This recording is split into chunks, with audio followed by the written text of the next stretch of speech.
ఓ తండ్రి తీర్పు సినిమా విడుదలై విజయవంతంగా ప్రదర్శింపబడుతున్న సందర్భంగా హైదరాబాద్ ఏసీ గార్డ్స్ లో ఆ సినిమా సక్సెస్ మీట్ ను ఏర్పాటు చేశారు.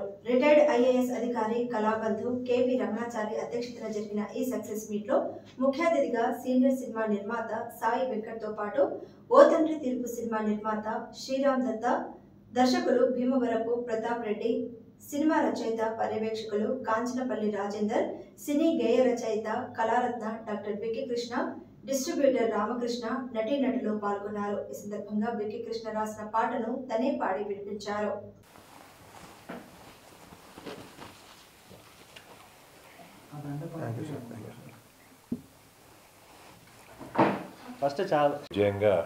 విజయవంతంగా ప్రదర్శింపబడుతుందో తెలుస్తూ ఉంటే చాలా ఆనందంగా ఉంది. దీనికి మూల కథ రచన చేసినటువంటి పెద్దలు, అలాగే దీనికి దర్శకత్వం వహించినటువంటి గౌరవనీయులు శ్రీ భీమవరపు ప్రతాప్ రెడ్డి గారికి, అలాగే నిర్మాతగా వ్యవహరించినటువంటి గౌరవనీయులు శ్రీ శ్రీరామ్ దత్తి గారికి, ఈ దర్శకత్వాన్ని కథా సంవిధానాన్ని అంతా కూడా పర్యవేక్షణ చేస్తూ ఎప్పటికప్పుడు ఈ సినిమా రిలీజ్ కావడానికి అన్ని విధాలు సహకరించినటువంటి కాంచనపల్లి రాజేంద్రరాజు గారికి,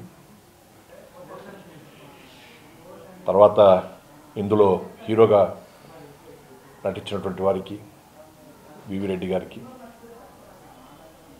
ఇతర నటీనటులకు, సాంకేతిక నిపుణులకు, ఈనాడు ముఖ్య అతిథిగా ఇచ్చేసినటువంటి మా మిత్రులు ఆత్మీయులు వెంకట్ గారికి, ఈ కార్యక్రమాన్ని ఈ రకంగా రూపొందించడానికి చేదోడు వాదోడుగా ఉండి ఎంతో సహకరించినటువంటి శ్రీ జయబాబు గారికి, రామకృష్ణ గారికి, అలాగే శ్రీధర్ గారికి, మీడియా మిత్రులకు అందరికీ నమస్కారం.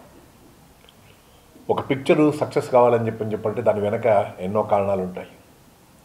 సమయం, సందర్భంతో పాటు ఆ కథలో బలం ఉంటే, కథలో ఔచిత్యం ఉంటే, కథలో సందర్భ శుద్ధి ఉంటే, అందరికీ అది హృదయానికి ఆకట్టుకునేట్టుగా ఉంటే చాలా గొప్పగా ఉంటుందనేటువంటి దానికి తార్కాణంగా నిలిచింది ఓ తండ్రి తీర్పు. ముందుగా దీనికి రచన చేసి కథను అందించినటువంటి పెద్దలు శ్రీ భీమవరం ప్రతాప్ రెడ్డి గారికి నేను నమస్కరిస్తూ ఉన్నాను. అణువణువున ప్రతి చోట కూడా చాలా గొప్పలైనటువంటి మాటలు, సన్నివేశాలు, అందులో నటించినటువంటి నటీనటులు కూడా చాలా హుందాగా, గౌరవప్రదంగా, ఎంతో ఔచితీమంతంగా వాడు నటించడం అనేటువంటి చాలా గొప్ప విషయం. రాజేంద్రరాజు ఎప్పటికప్పుడు తాను పర్యవేక్షణ చేసినటువంటి గొప్ప విశేషం ఏమిటంటే, ఎక్కడ మెలకువ కావాలో, ఎక్కడ మలుపు తిరగాలో, ఎక్కడ ఏ రకంగా ఉండాలో వాటన్నిటిని కూడా ఎప్పటికప్పుడు సున్నితంగా డీల్ చేయడం అనేటువంటిది ఈ పిక్చర్లో చాలా గొప్పగా జరిగింది. ఒక తండ్రి పడే ఆవేదన, ఇప్పుడున్నటువంటి తరంలో పిల్లల యొక్క వ్యవహార శైలిని కళ్ళకు కట్టినట్టుగా చూపించడం అనేటువంటిది ఈ సినిమాలో మనం చూస్తాం. ఇవాళ తెలంగాణలో కానీ, ఆంధ్రప్రదేశ్లో కానీ, రాయలసీమలో కానీ తెలుగునాట ఈ పిక్చర్ నడుస్తున్నది అని చెప్పంటే కేజీఆర్ పిక్చర్స్ తరపున మా రామకృష్ణ, తర్వాత జయబాబు వాళ్ళు చాలా గొప్పగా సహకరించినారు. థియేటర్లన్నింటిలో కూడా వస్తున్నటువంటి వార్తలను, విషయాలను బట్టి దృష్టిలో పెట్టుకున్నట్టయితే చాలా మంచి రెస్పాన్స్ వస్తూ ఉంది. ముఖ్యంగా తల్లిదండ్రులైనటువంటి వాళ్ళ కళ్ళల్లో కన్నీళ్ళు వస్తున్నాయని చెప్పినటువంటి విషయం తెలుసుకున్న తర్వాత నిజమే అనిపిస్తుంది ఆ పిక్చర్ చూసినట్టయితే. కొడుకులు ఎలా ఉంటారా, కొడుకుల కంటే కోడళ్ళ కంటే ఎక్కువగా ఒక కూతురిగా కూడా తల్లిదండ్రుల పట్ల చూపించినటువంటి ఆ పాత్ర యొక్క నటన ఏదైతే ఉందో చాలా ఇబ్బందికరంగా అనిపించింది నాలాంటి వాళ్ళకి. కానీ జరుగుతున్నటువంటి చరిత్ర అది, అనుభవం అది, ఎంతోమంది తల్లిదండ్రులు పడుతున్నటువంటి బాధ అది. ఆ బాధని అక్షర రూపం చూపించడం ఒకరైతే ప్రతాప్ గారు చేస్తే, దాన్ని తెర మీదకి ఎక్కించడానికి ప్రయత్నం చేసినటువంటి వారు గౌరవనీయులు శ్రీరామ్ గారు. దీని వెనక మా విజయ్ కుమార్ యొక్క తోడ్పాటు కూడా గొప్పగా ఉంది. ఆయన నేనున్నాను మీకు ఎందుకు అని చెప్పని సహకరించినందువల్ల కదా మా అరిగపూడి విజయ్ కుమార్ గారి యొక్క సహకారంతో ఇవాళ ఓ తండ్రి తీర్పును మనం చూస్తున్నాం. మనం చూడడం కాదు, ప్రజలకు చూపిస్తున్నాం. ప్రజలకు చూపించడం కాదు, తల్లిదండ్రులకు కావాల్సినటువంటి ఊరట కలిగిస్తున్నాం. తల్లిదండ్రులకు ఊరట కలిగించడం కాదు, ఈనాటి తరానికి ఇది మంచి పద్ధతి కాదు, మీరు చేయాల్సినటువంటి పని ఏమిటో అని చెప్పని ఒక బాధ్యతను తెలిపినట్టుగా చేస్తున్నాం. కాబట్టి దీన్ని రిలీజ్ చేసినటువంటి రామకృష్ణ గారికి, జయబాబు గారికి, అలాగే ప్రదర్శింపజేస్తున్నటువంటి సినిమా థియేటర్ల వారికి అందరికీ కూడా నిర్మించినటువంటి మా శ్రీరామ్ దత్తి గారికి, దర్శకత్వం వహించినటువంటి ప్రతాప్ గారికి, రాజేంద్రరాజు గారికి, నటీనటులకందరికీ, సాంకేతిక నిపుణులకందరికీ కూడా నేను నా అభినందనలు తెలుపుతా ఉన్నాను. ఒక మంచి కళా సాహిత్య సేవా రంగాలు, ఈ రంగాలకు ఎనలేని సేవలు చేసినటువంటి ఆయన స్థాపించిన ఆశ్రమంలో ఈ సినిమా షూటింగ్ జరగడం అనేది కూడా చూసి నాకు చాలా ఆశ్చర్యమైంది. అంటే ఇది ఈ సినిమానే ఒక దైవ నిర్ణయంతో తయారైన సినిమాగా నాకు అనిపించింది అనమాట. ఇది ఏదో మనం అనుకొని శ్రీరామ్ దత్త గారు ఎంతో కష్టపడితే తీయాలని ఆయన సంకల్పం. ఇంకా స్వర్గీయ మా గురువు గారు లైన్ విజయ్ కుమార్ గారు ఆయన చేసినటువంటి జీవితంలో ఎన్నో కోట్లు దానం చేశారు, కానీ ఈ సినిమాకు చేసినటువంటి దానమే నిజమైన దానంగా నేను ఈ సందర్భంగా తెలియజేస్తున్నాను. ఎందుకంటే మనం ఎంత ధనమైన, దేహమైన, జ్ఞానమైన పరుల కోసము, పరులకు ఉపయోగపడినప్పుడే వాటికి సార్థకమవుతాయి. అలా మరి తన దేహము జగజ్జనులకు వినియోగించిన గనుడి వీరేశలింగం అని వీరేశలింగం గారి గురించి అంటారు. అలాగే రమణాచార్య గారి జీవితం కూడా అలాంటిది. అటువంటి ఆయన ఆశీస్సులతో తయారైనటువంటి ఈ సినిమాలో చూసిన తర్వాత అంటే మన మామూలు పాత్రలే మనకు కనిపించేవాళ్ళు, మామూలు పాత్రలే ఒక అద్భుతంగా చేశారు.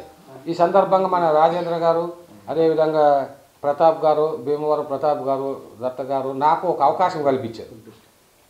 అన్నాను ఒక మంచి పాట దీంట్లో రాయమంటే నేను సహజంగా నా అదృష్టం కొద్ది మంచి పాటలు రాసి చాలా సినిమాల్లోన సాయ దైవం కానీ అన్ని ప్రజాకవి కాలేజీలో అన్ని పాటలు నేనే రాశా, సాయ దైవంలో రాశా, కలియుగ ప్రత్యక్ష దైవము, ఇంకా చాలా సినిమాల్లో రాశా.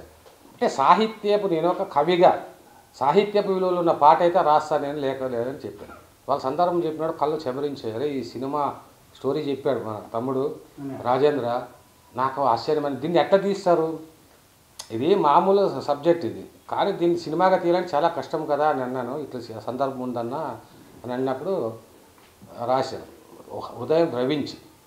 అంటే తల్లిదండ్రులు అలా వదిలేశారన్నప్పుడు మాతృదేవో భవా అన్న మాట మరచిపోండి, పితృదేవో భవా అన్న పాట పాడకండి, ఎవరు తల్లి ఎవరు తండ్రి ఎద పొంగే శోకంలో కొడుకెవరో కూతురెవరు, ఈ స్వార్థపు లోకంలో అనుబంధం ఆత్మీయత ఆత్మవంచన, పండు ముసలి వారి బతుకు పరుల పంచనా.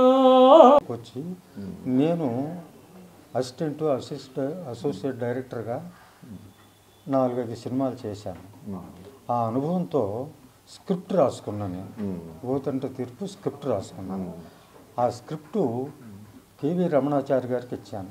ఆయన చదివి 2000 కాపీలు ప్రింట్ వేయించి రవీంద్ర భారతిలో ఫంక్షన్ చేసి మా దంపతులకి సన్మానం చేశారు. ఆ బుక్ని తీసుకెళ్ళి అరకపూడి విజయ్ కుమార్ గారికి ఇచ్చాను. వారు ఆ బుక్ చదివి ఇది చాలా బాగుంది, నేను ఆర్థిక సహాయం చేస్తాను, మీరు సినిమా చేయండి అన్నారు. సరేను. వారికి 30 సంవత్సరాల మిత్రుడు మన శ్రీరామ్ దత్ గారు ఇలా మనకి విజయ్ కుమార్ గారు సినిమా చేస్తానన్నారు, మీరు పక్కనుంటే బాగుంటుంది, మీరు రండి అన్నాను. సరే, ఆయన వచ్చారు. ఇద్దరం కలిసి మళ్ళీ ఆఫీస్కి వెళ్ళాం.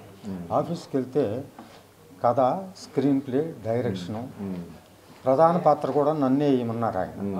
అలా వేసిన తర్వాత మన శ్రీరామ్ దత్ గారిని నిర్మాతగా ప్రకటించారు ఆయన.